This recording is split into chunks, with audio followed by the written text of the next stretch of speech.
Другарче, ова телефониве тотално ни ја земаа слободата и интимата. Сега бре, секоја шуша може да те добие кога сака и да те дави по 2 сати, иако тебе не ти се прави кеф и не си расположен. Ко те пита, бе? Порано не беше така, бе. Со овие жични, бе, фиксни, бе.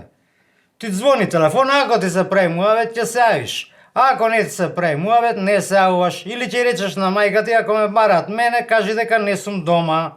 И готова работа. Посебен доживеј беше кога ќе бараш девојка некоја на телефон, па ти се јавува татко и вика: која вара? И сега тебе тука почива да ти трепери гласот, се потиш, ти се тресат нозете, снагата. Абе доживљај, што да ти кажам. Ја и другарите не се баравме на телефон. Идеш кај него пред зграда, имавме договорено свирка, под прозор кај него од собата, свириш, излага, се договарате, шетате. Наша свирка беше и потоа се познавме дека сме ние. Втора работа, телефоните не ресоциализира. Сега сите седат у кафана, не прават муабет, изјават у тоа телефоните и бројат лајкови на тоа сликите што ги ставиле на телефон.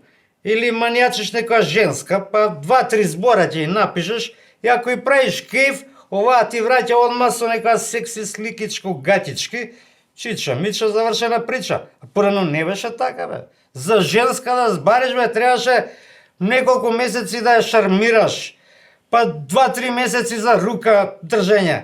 Дур дојде да ја бакнеш и да се онадите, бе, ќе помине пола година. Ама морам да признам некако, тоа ми беше посладко, бе. Посладко беше.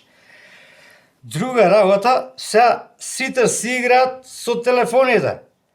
Порано не си играше со телефоните, си играше со другарите, бе. Идете у парк, на клупа, играте табла, шах, бридж, бельот. Сега тоа е тотално асоцијално, како да ти кажам. Отиде напредокот Тептен. Сега слушам дека некоја вештачка интелигенција ќе не заменила нас луѓето. Сами сме криви, бе. Мрзи станаме, тешки мрзи.